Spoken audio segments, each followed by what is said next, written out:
I love to talk, film, discuss, critique.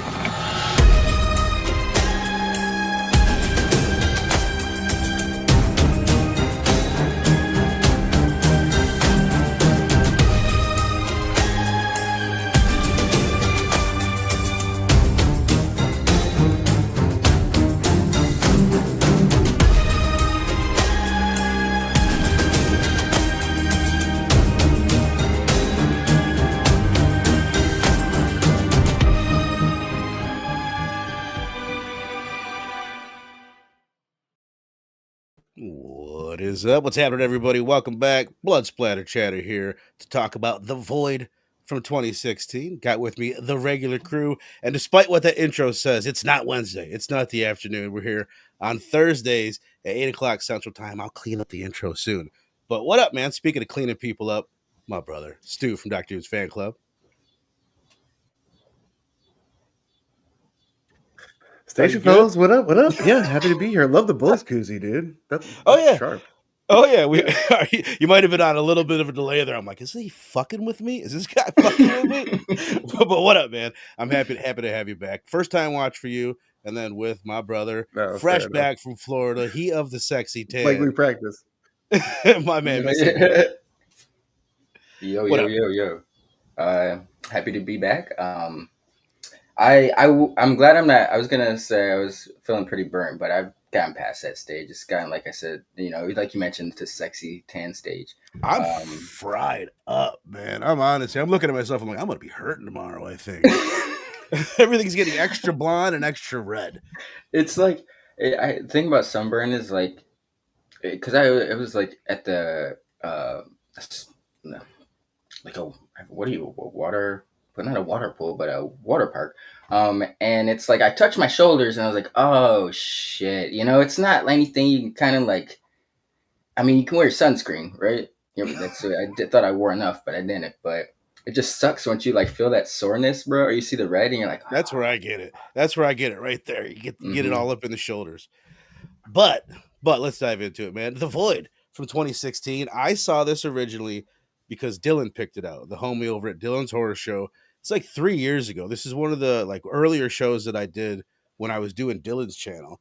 And I occasionally I'll go back and I'll look at movies that I thought were cool that we did on Dylan's show, like Link, to see if you were there. I'm like, has Link seen this one? And usually you were there. Like you were there for most of them. I saw this and it was just me, Robbie, and Dylan that did it. And I was like, sweet. Because Stu, I figured you hadn't seen it. And I was like, well, cool. I bet Link hasn't seen this as well.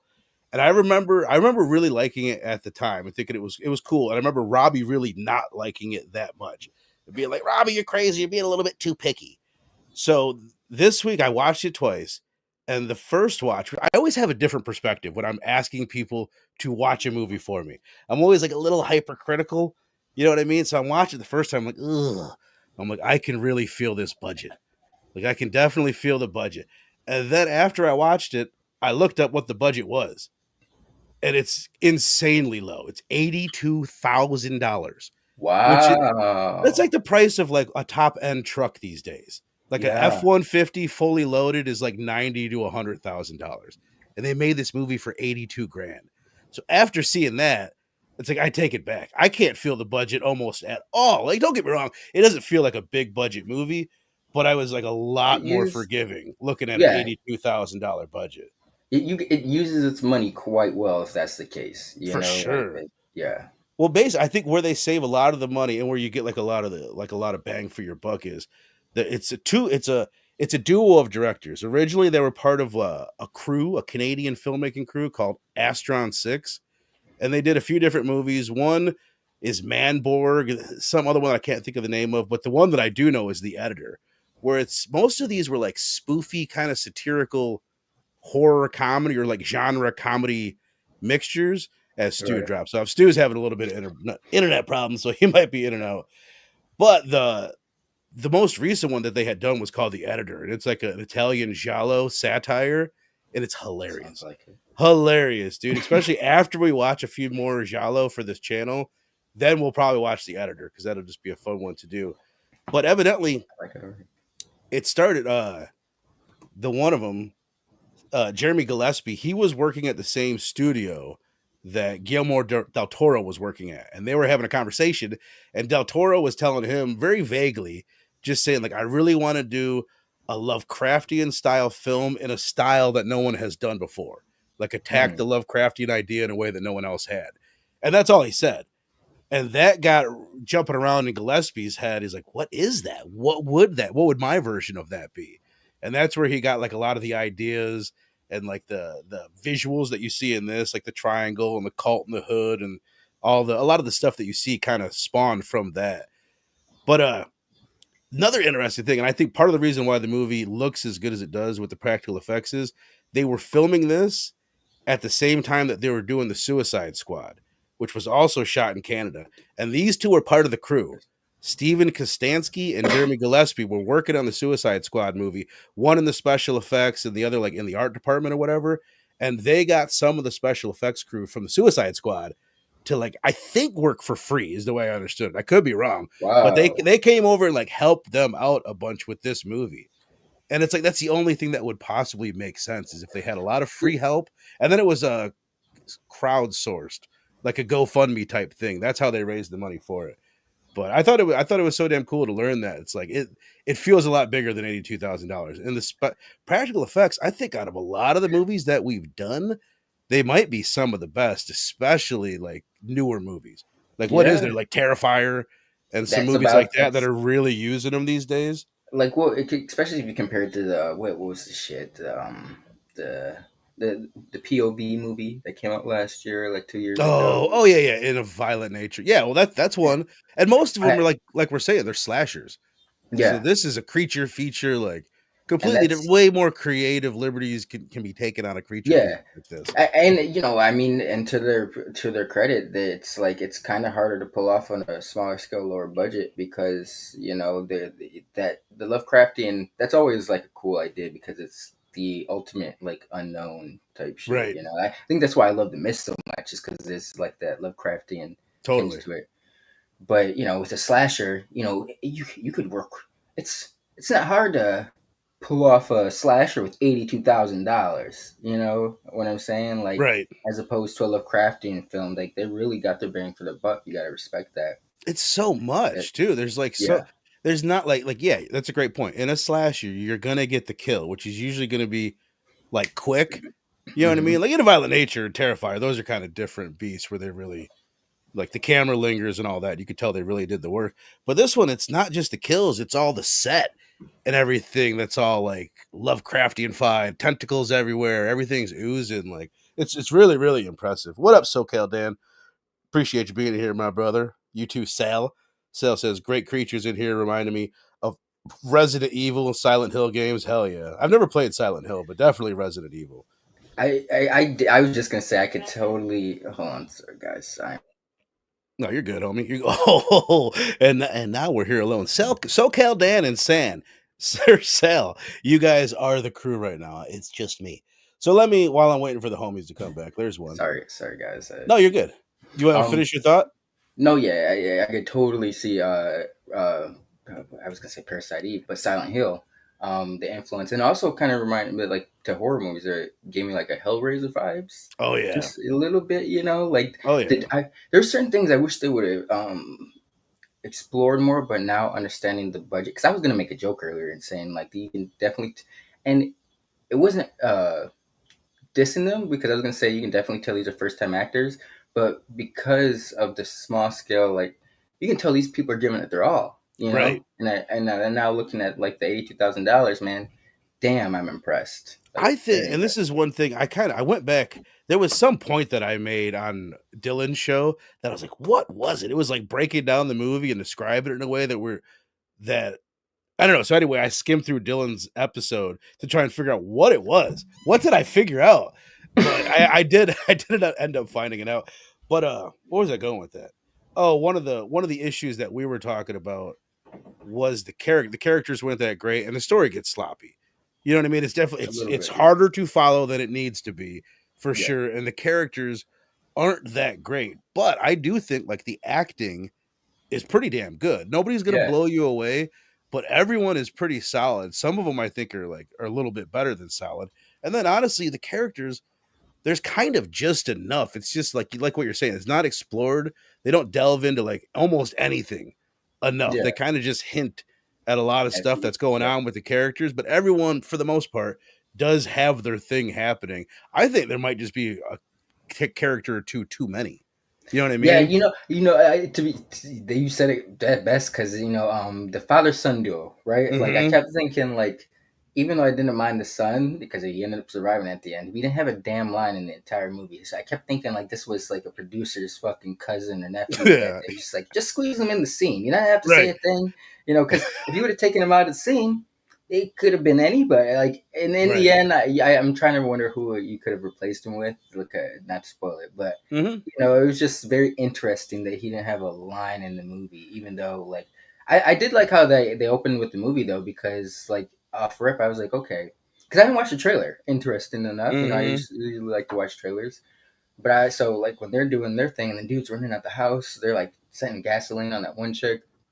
I'm like, are these like witch hunters? And we're seeing like it's like taken as a serious witch hunter movie, and we're seeing their POV, like how Right. it's like it might seem like some chaotic shit, but these guys are actually doing the right thing because Right. I didn't know what to expect. Right. Like I just It's kind of figured, it's almost like the movie starts off and you think it's going to be more clever than it really is in the end, or tight. You yes, know what I mean? Like I always thought it was going to be yeah, some Tarantino shit, where when exactly kind of what you're saying, where once you get their motivation of why they killed that person, you're like, oh shit. yeah, But it yeah, really, like, honestly, I still am not exactly sure why they burned that lady alive. I have my suspicions, but I'm not 100% why they burned the lady alive.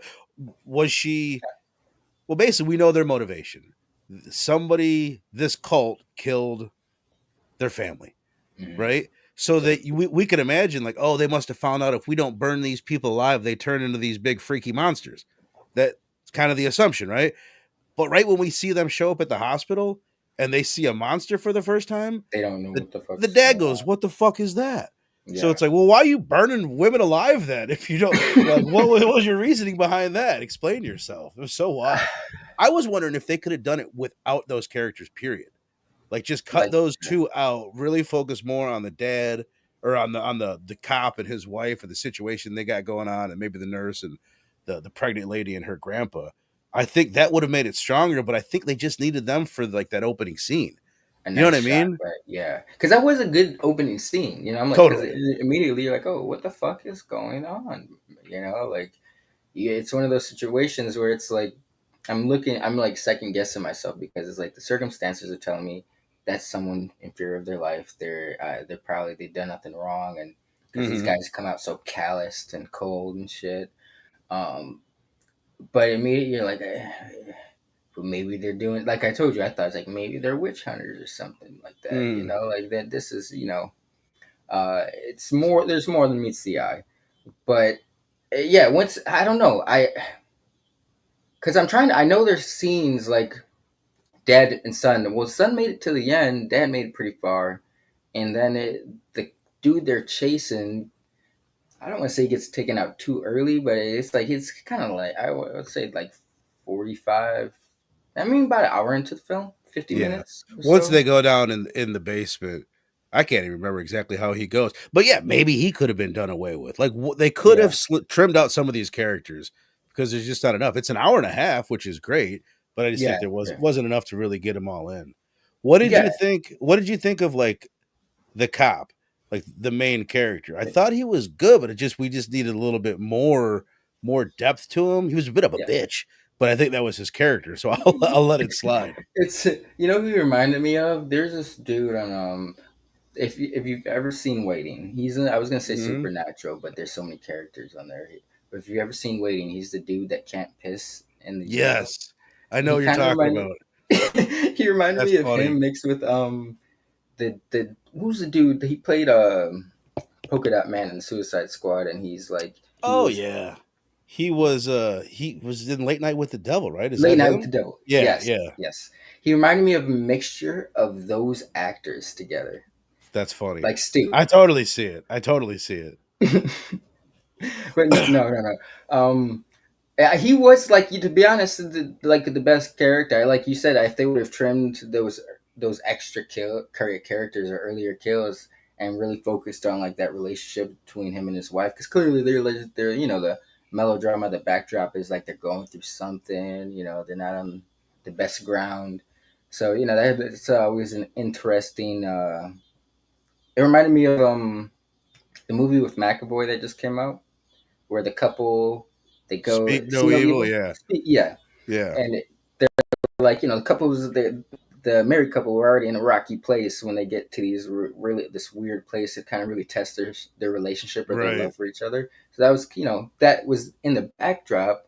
They just never really explored that too much. There wasn't enough time with, especially the wife. We needed like more Yeah, time with yeah. her, another scene with them to kind of flesh that out. Stu, my brother, are you on a airdrop? Is that what it's called? No, not airdrop.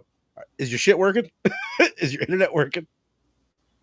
I think he's doing the Oh, bit. he's You doing a just look bit. I so think yeah, I stoic, think he's brother. doing a bit too. Yeah. Oh God, you look.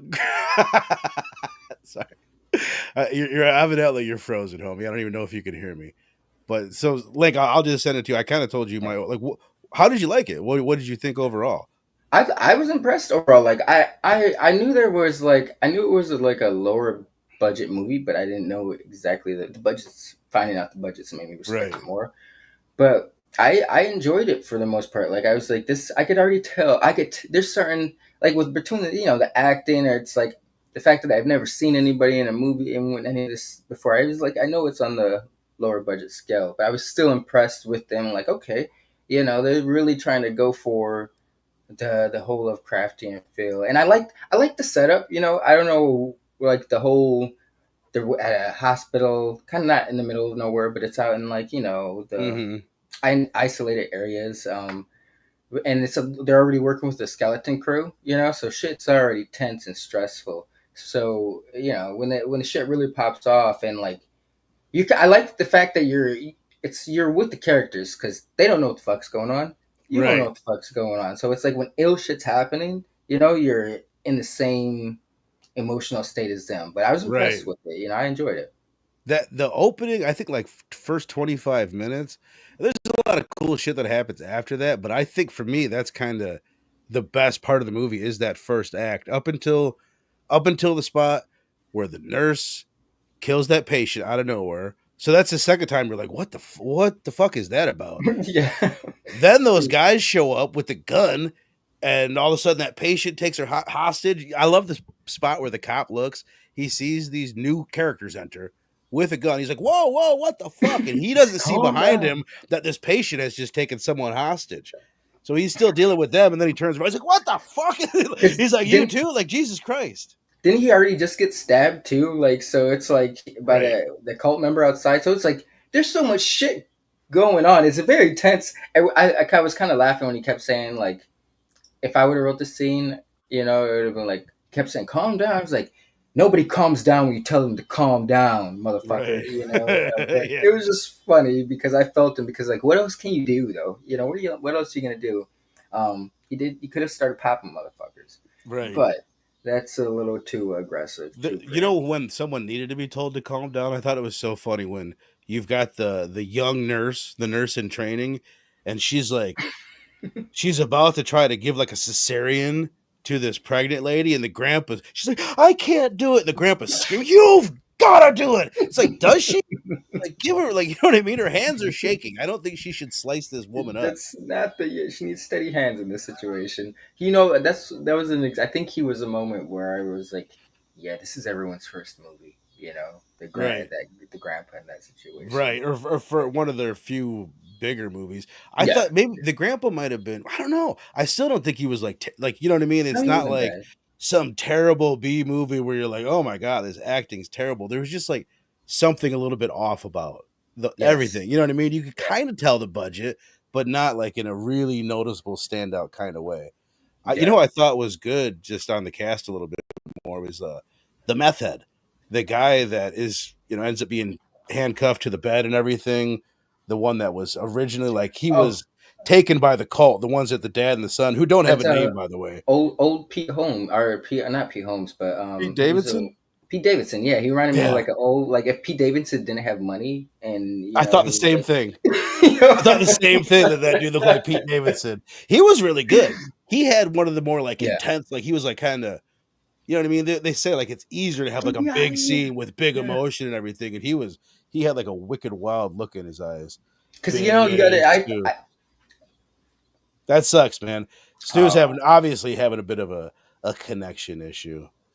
Says her reading the how-to medical textbook next to her demonic pregnant ass was wild. I know, oh I know. yeah. It's so fucking funny. You must do it. The grandpa was so intense. What I was about to ask you, dun, dun, dun, dun. Yeah, because I guess we've kind of hit on the cast. I don't think anyone.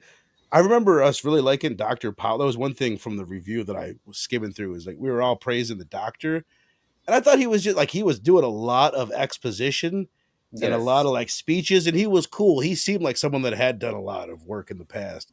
I didn't recognize him from anything, Mm-mm. but he was pretty solid. Yeah, And he had definitely had a creep factor to him that was needed. I was like when they're like I forget when he had the chick strapped in that chair and he's explaining his whole origin as to why he's doing all this. right, I just the camera was like panning down and he's like standing there doing something, getting his tools together, and it's just like you anime villain, it just gave me yeah, like he such a was. sinister vibe. You know what's funny is they let that see. This is what I think, in my opinion, the movie kind of cruises along up until they go down into the basement. Again, a lot of wild Yeah, shit happens in the basement, so it's not like it's overly yeah, a boring lot of there. sex. But I like kind of timed it out this time. The way it kind of goes down is the one crew they split off and they go down in the basement, and then it keeps intercutting to the doctor, Dr. Powell, giving his exposition to the wife, and it cuts back Mm-hmm. and forth to those two things for like 8 to 10 minutes at like the 45-minute mark of the movie. And to me, that's when it bogs the fuck down. Because every Yeah. time it cuts away to the other crew, they're not really doing anything. Like that whole Losing time, my they're just mind. getting further and further down to the basement. And they're spending too much. There was just something really off in the pacing in that moment. But for the most part, I think it cruises along pretty well up until then. I wish we could have got more like the Flash. The scenes the main sheriff was getting, like, we Mm-hmm. saw what it was at the end, but I wish that, like, instead of like you said the cutaways, it would have been more of like he's having those visions or something. It's getting stronger as they like go along, because it's like I agree. eventually there is that scene where it's I don't know, I can't put my we watch so many horror movies. I feel like we watched a scene like this very uh not too long ago in a movie where it's like all those creatures, all the effects and shit. It's like where they're when they're in the basement and there's all Mm-hmm. his creations, the doctor's creations or whatever. Right. But those were cool though. I gotta give him that. I just Oh, for wish sure.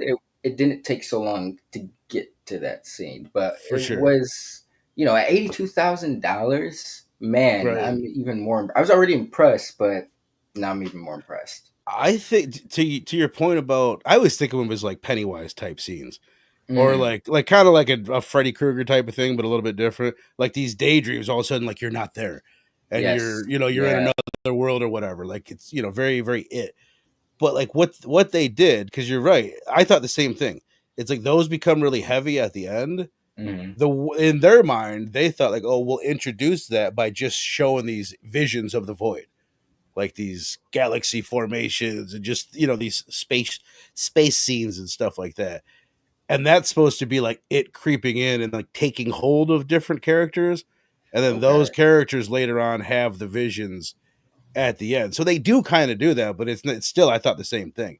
It's not super smooth, and it does kind of like, it's jarring when at the end of the movie or last half hour of the movie they're like, oh, now it's this kind of movie where we have visions and shit. Yeah, right. It really ramps up, and like I'm not, not to say too much about the end, but it's like I was like, damn, bro, I want to know. It's definitely a movie I need to I only watched this one time. It's definitely a new movie I need to rewatch. Definitely, because it's one that's designed to not know what's going on until. Well, that's another thing. I think you start to know a little bit what his speech, where he explains everything, I think happens a little bit too early in the movie. It's like they ran Yeah, out of mystery. They're like, oh, fuck it, let's just tell we him need what's to give. going on. Yeah, keep him hooked here. So was he part of the cult? He was the leader of the cult. Okay, Yeah. So okay. like basically, the way I understand So, it And like I went and actually looked up another video to clarify. We'll discuss this guy's theories. I want to know what you think of this dude's theory and if it's true. But basically, the way the story goes is that Dr. Powell, he lost his daughter, so he went down a path where he was trying to find a way to bring her back from the dead. He came across some occult shit. He got heavy into that, and he had like that meth head guy was locked up at his house in his basement. Like that was either his house or a house that he owns that they were at in the opening scene. And they had been killing people and turning them into monsters and torturing them there for quite some time. And the dad and the son who show up with the gun, their family was killed by those people. So obviously that's how they get mixed up in it. But here's what I want to ask you about this theory. This guy in this video, and I think this is the thing that I said on Dylan's show with confidence, and really I don't know if it's true. I don't know if I agree with this guy anymore. But this guy was saying that in order for you to become a monster, you have to kill someone while under the control of Dr. Powell. And then if you kill someone, then you can become a monster. And it's one of those things like if you look back at the people that become the monsters, they did kill someone before that. Like so, but I still don't know if that's like why do these people become monsters? Yeah, like I'm trying like. Right, and you only saw it the one time, so I understand the confusion because it is like it seems a little bit random. Yeah, because I'm still like I'm trying to trace back to the beginning, like with the nurse, like what was, I should, so but it's like she was already influenced or taken over, so it's like Right, we're led to believe she was influenced by Powell. Powell got her to kill that person, so that then she would become a monster. Is what I'm told, and that's why you see later on with the father and the son when they have that little vision. It's like Powell's getting in his head and trying to get him to kill his son. So then he would be able to become fully under the control of Powell and he would become a monster too. I don't know. I mean, this is this guy's theory, and I'm just like, I don't know if that's really how it goes. Or if you're just tying things together that don't really go together. You know what I mean?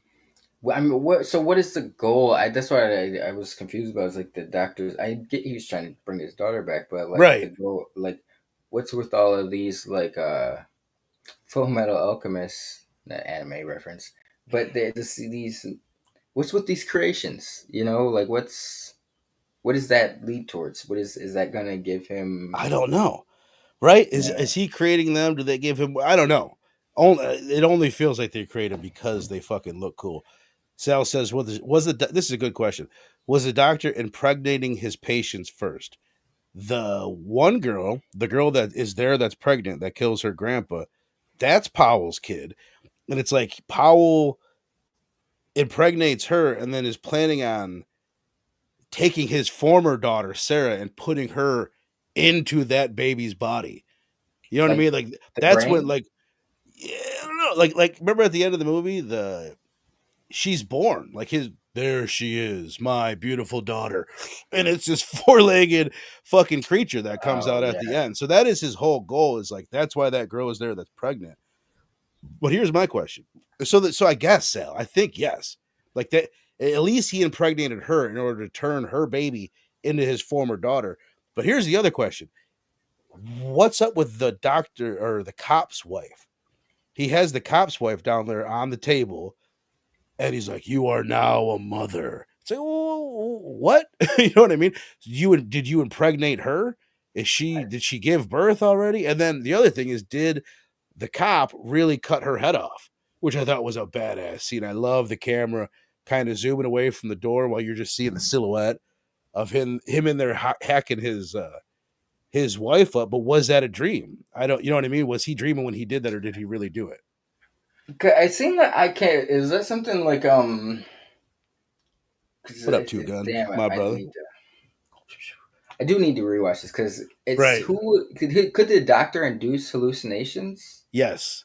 Okay. He's like a priest. You know what I mean? Of whatever this is. Like that's the way I'm taking it. Or either that, if it's not him like directly doing it, then whatever's going on there at the hospital, that triangle in the basement, is like influencing them somehow.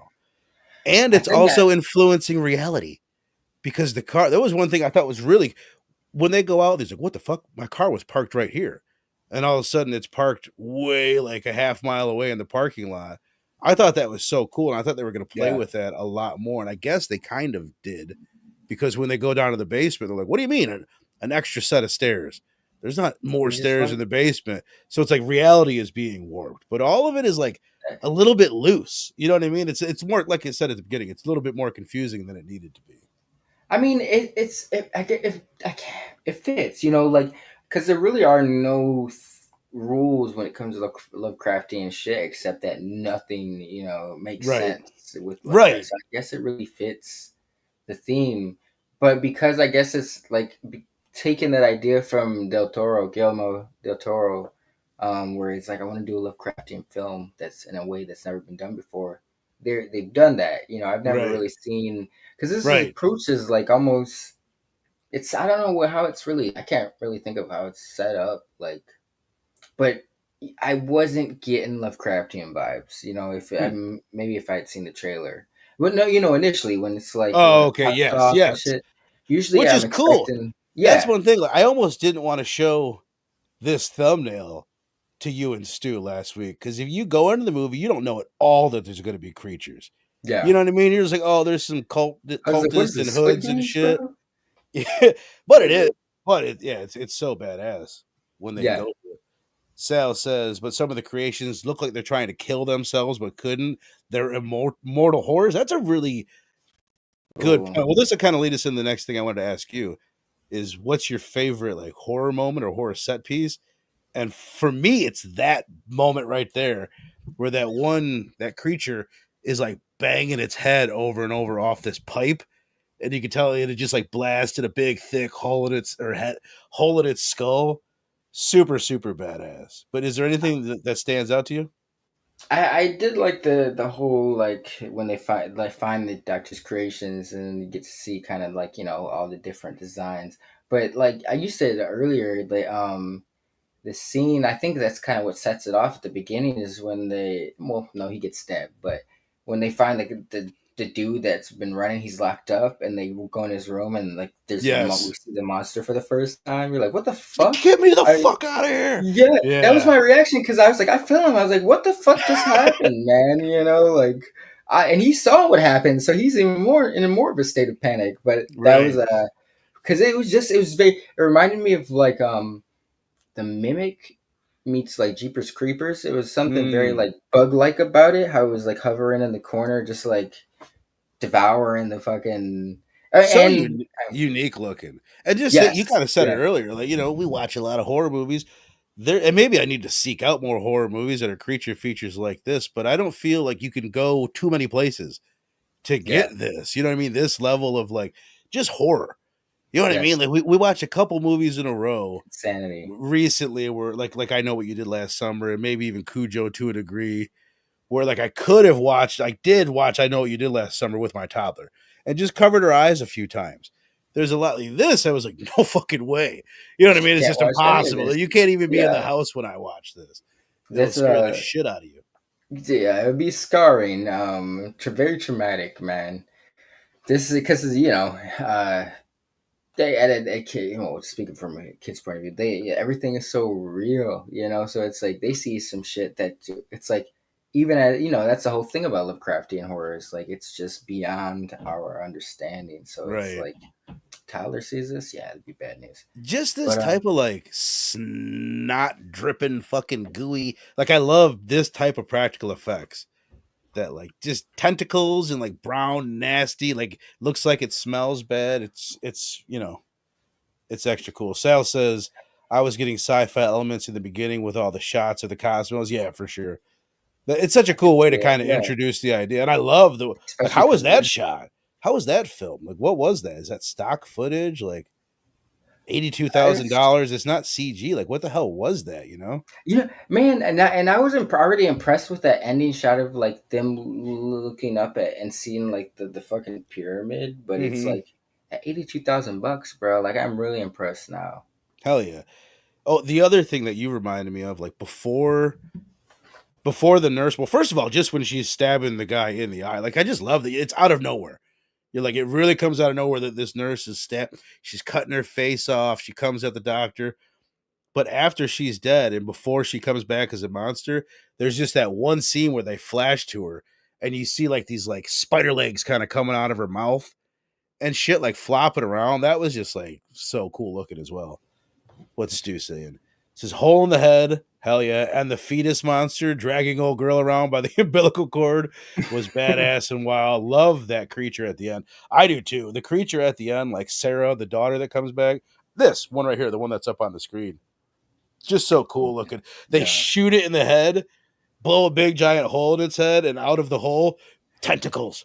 Just more tentacles just come pouring out. The guy lights, he just douses it with a lighter fluid and himself. While he's, I was like, bro, we're going to. I mean, shit.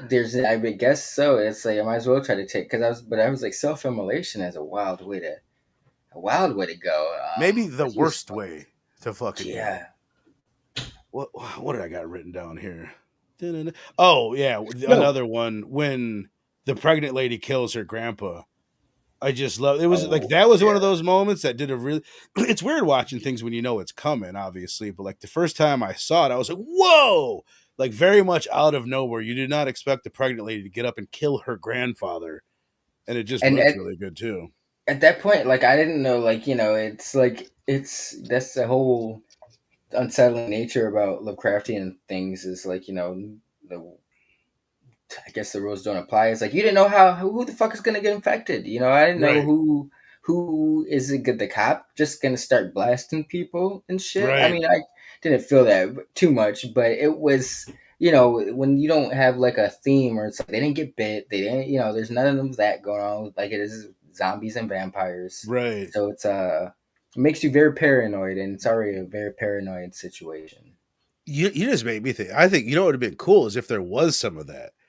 Maybe like early on, there's like little bits where the cop is like, "Oh, fuck!" Like he catches himself about to be violent, yes, or something. Like you can tell, like, you know what I mean? Like, the flash they could use. Okay, yeah, I think that was something we would have enhanced it, like the kind of like they could have like used the flash sequences a little bit more, like to intersplice it with like we're seeing inside the character's psyche.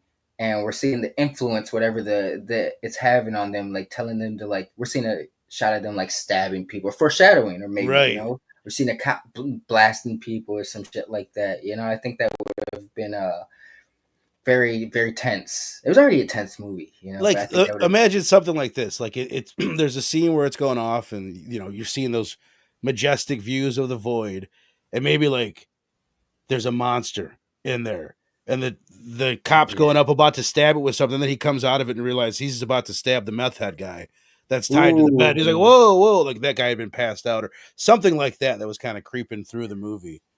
I think that would have definitely, and I don't think that would have really hurt their budget too much, but I think that would definitely have tweaked it up just a little bit to make the insanity. Because maybe even make certain things seem more palpable or make more sense, since they're...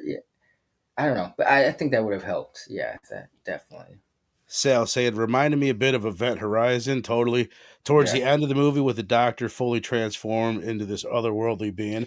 I feel like there's a lot of like Lovecraftian horror movies that this has a shitload of similarities to it. I really felt like, and we can get into the end in a minute, but like what Dr. Powell becomes at the end was like a cross between Pinhead, like some high priestess of the void or whatever, mixed with the way that Frank from Hellraiser looks. Like the uncle that's in his skin suit. It was kind of like the skin suit, but with a Pinhead-like character. And really cool. Like just, you open up the movie, you don't think you're going to see a lot of the things that you see by the end of the movie. Yeah, it tripped me out, man. All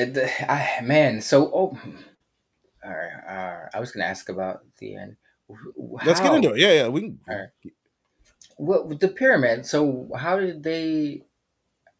Can you explain that for me? That's where they're at. I mean, that's the other thing that's like just really Lovecraftian about it. There's a movie, Stu. If you're still in the chat, I wonder if you recognize it at the end because Stu, I know for Horrorfest on Robbie's channel, I'm pretty sure you did The Beyond, which is a Lucio Fulci movie from 1981. And when this movie ends, spoiler alert, when this movie ends, the cop's wife is dead. He pushes Dr. Powell through the triangle, they end up in the void, right? So now they're in this other dimension. All of a sudden, the wife's back and she's alive. So you have to think maybe not everybody that gets killed ends up in the void, but people that were killed through Dr. Powell, you know what I mean? Whatever, like through these means, they end up there. Like, is that what's going on? She's there. Yes. What the fuck was I? What was I getting? Oh, my point is with the Beyond. That's the way the Beyond ends. It's a super confusing movie that I could explain way less than I could explain this confusing movie. But at the end of that movie, spoiler alert, not that it fucking matters. Trust me, it does not matter. Two characters, I think a male and a female, they end up all of a sudden they're in this other dimension and they're looking up. I don't think it's a big triangle there, but it's the same idea where they're like, where the fuck are we and what are we going to do now? And the credits roll. So I think that's just I feel like it was absolutely a nod to the Beyond. So Stu, if you noticed that or you remember that or you were trying to figure out where you'd seen that before, let me know. But I think that's kind of the question is if you dig that or not, that you're not going to have any fucking answers.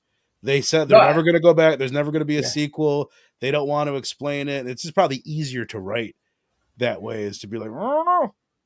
No, I don't mind it. You know, like because when I saw the pyramid, I just was like, I felt like there was like, it made me want to rewatch it because like there's something I missed that's gonna it kind of clue me into more as to what exactly what's going because the whole wife bit that's what threw me off. I was like because last we see I'm left to think that maybe they're both in like a limbo purgatory sort of type thing. Yeah, because we're seeing the doctor like choke him out. That's the last we see of him.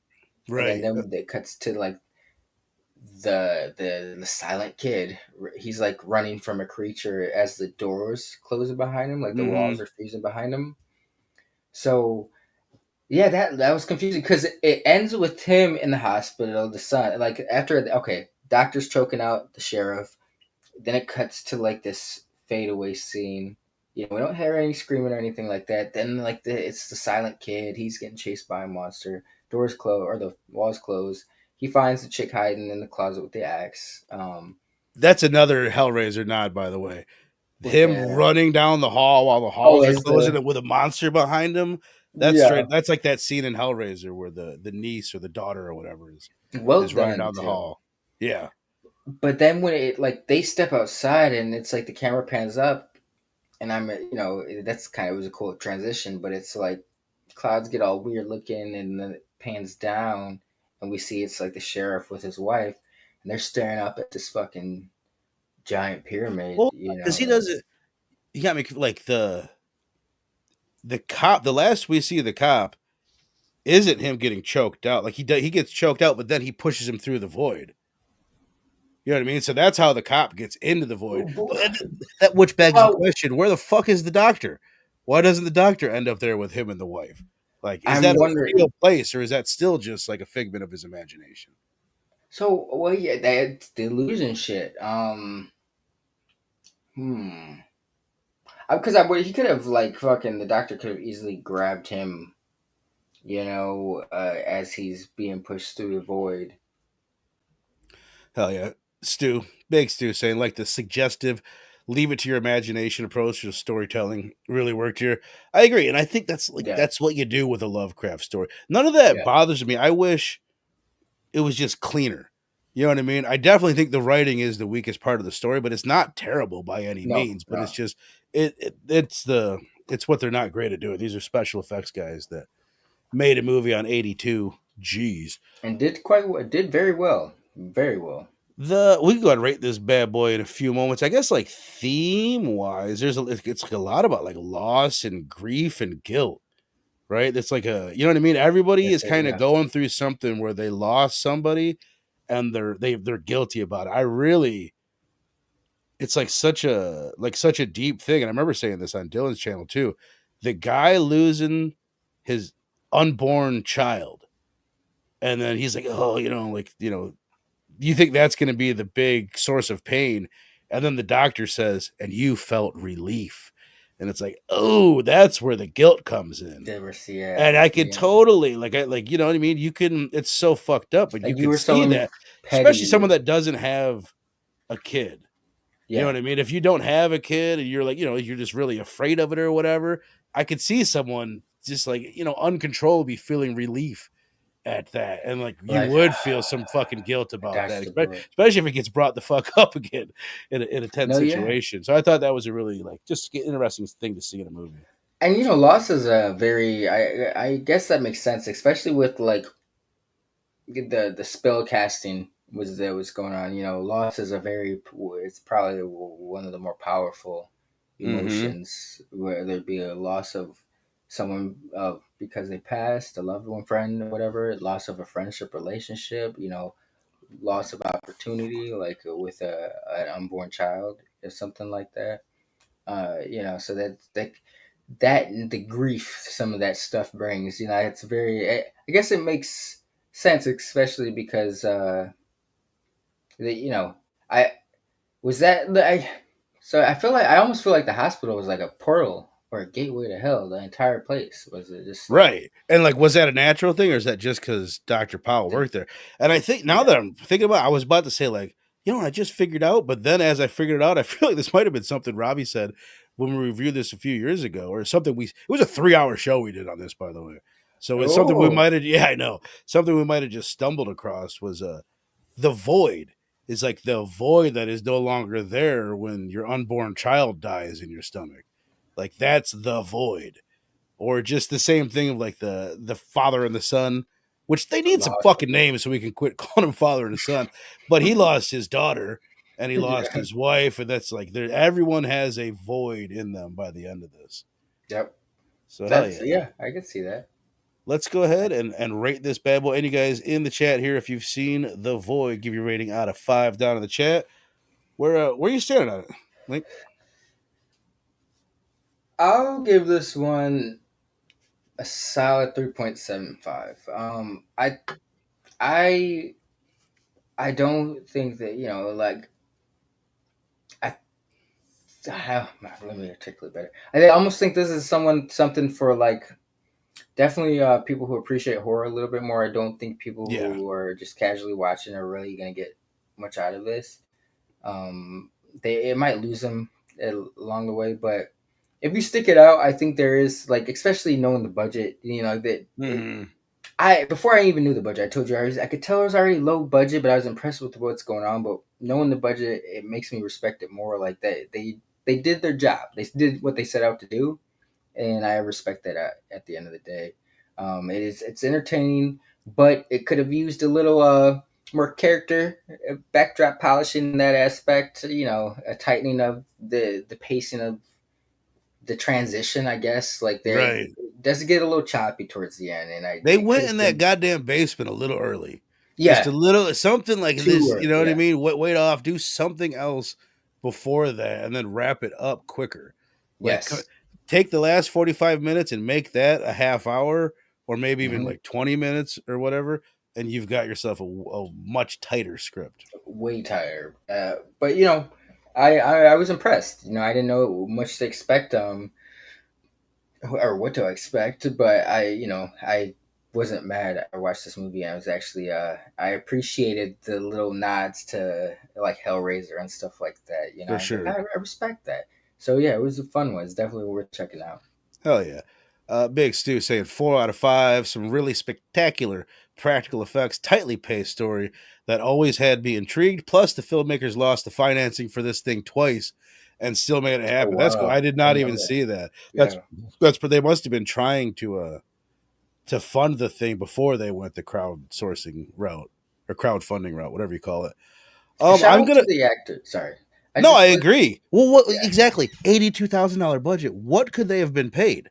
You know what I mean? That's what I was thinking. Pennies, you know, for sure. So, and then shout out to all like the extra crew from the Suicide Squad that came and helped out. They're super badass. It's like a really cool little thing. I'm right there with you, man. I'm gonna give it a 3.75. I could have given it like a 3.25 or whatever, but a couple things, like we said, the budget that bumps it up. But like I love like where else could you go to find this? You know what I mean? I'm Yeah. sure we could get some recommendations. People are like, oh, go check this out. It's really like this. But I feel It's like I unique saw in this it. movie a few years ago, and I've seen a fuck ton of horror movies since.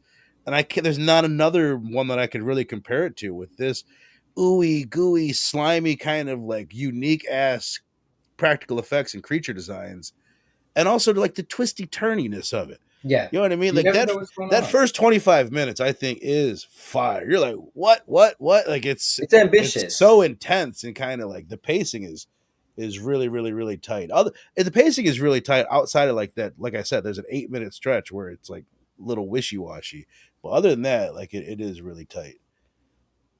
Yeah. Oh, I miss Sal. Seth says 4, the acting needed some work, but love all the horror elements. I can get behind that. The acting didn't bother me, but I could totally No, see no one's certain characters were bringing a little bit more heat than others, but Who do you think was the worst? Who do you think was it the grandpa? You know what I don't like while you're thinking? Why does the nurse, I think it's kind of nonsensical. They're like, we don't have enough money to kill the nurse and to kill the mute kid, so we'll just have him throw them in the live. closet. We'll just have them live. Yeah, they didn't deserve it. It's like they weren't important enough, either out of them, to live at all. I was so shocked that, to be honest, I was shocked that I was like, oh my God, she's still alive at the end. Because it's But not like she does the things in a horror movie that you need. She's not brave. She's not making any sacrifices. Right. She just, she'll live. Whatever. Just there. And the mute kid, I was going to say, give him the best and the worst credit for best actor, worst actor, because it's like he was in a whole fucking movie and didn't say a goddamn line and survived, was one of the final characters. Like, I don't know. His dad might have been the worst. And he wasn't that bad, but I didn't like him. The main guy, I like again, he wasn't bad, but he wasn't bad at all. And he probably was the best. But like, imagine like another actor could have made this movie way better. If you had, you know what I mean? Someone you really connect to more. A little bit more, who would, I hate to go back to it, but I think the dad from the Speak No Evil movie would have been... Oh, McAvoy? Great. Oh, Not the McAvoy, dad. But The bad dad? Yeah. Yeah. Oh, totally. I think he would have been pretty, because he's got like that in I get what they're going for this guy, but he was not like stoic enough. He didn't have that hero quality to me. He was a little bitch. He walked up to the one guy and he's like, you could probably kick my ass. But it's like, you don't fucking say that to any man. What are you doing? And like, he was way too big of a bitch. Like that guy had almost cut his head off, right? But right before that, he almost cut his head off with an axe. He's like, hold on. Once he gets up, he's like, can we talk about this? Like, no, you shoot that guy dead.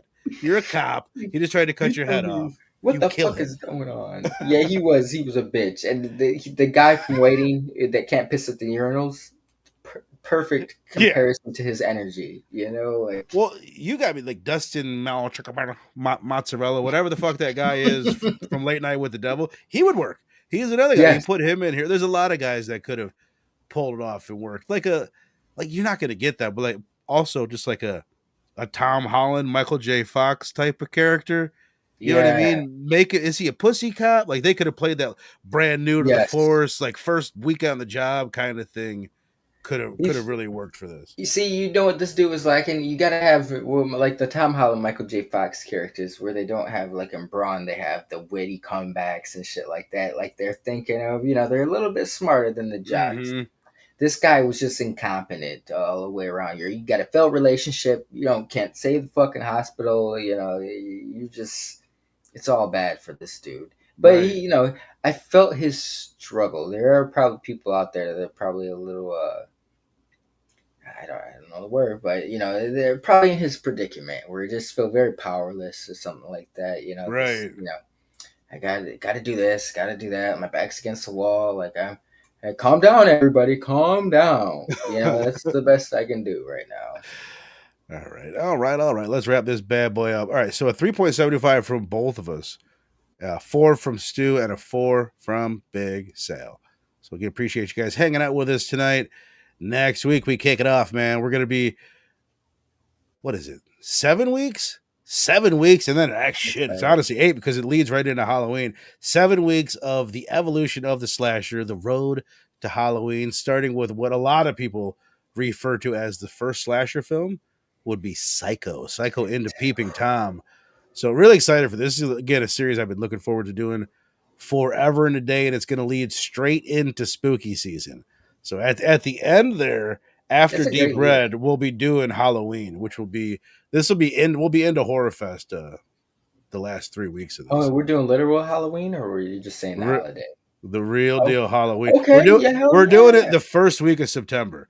So it's Okay, like if I could have worked it out to where this led all the way up to Halloween, it would have been cool. But then no, that works. this would have been our Horror Fest. And Yeah, it's no, not that enough variety. I felt like for Horror Fest, it's a cool thing. It would have been cool to do for Horror Fest, but I want to have a little bit more variety. Obviously, when we get into that. So yeah, I'm excited. I'm excited. First of all, once we pop our cherry on Halloween, that's Halloween 2, Halloween 4, because we already did 3. But you know what I mean. I'm excited to be able to like get rolling on the entire franchise. Maybe we'll do some of those for Horror Fest as well. Stay tuned and find out. But hell yeah, man. So next week, Psycho kicks it off. And then Big Stu, he's not here. I got your thumbnail from a couple weeks ago. Make sure you guys are signed up over there at Dr. Doom's Fan Club and 9 Panel Grid, talking comic books and all sorts of good, clean fun. So make sure you're subbed up over there. Hit the like button here. If you would like to, go follow the homie Missing Link. At Missing Link _comics on Instagram? Yes, sir. Bam. Yes, sir. Fucking nailed it. All right, Link, appreciate you. Stu, I wish you could. I would love to hear your thoughts a little bit deeper, man. Sorry you're having an internet problem, but I appreciate you watching the movie anyway, brother. And everybody out there, we will see you next Thursday for the kickoff of Road to Halloween, talking one of the biggest and best horror movies of all time, Psycho.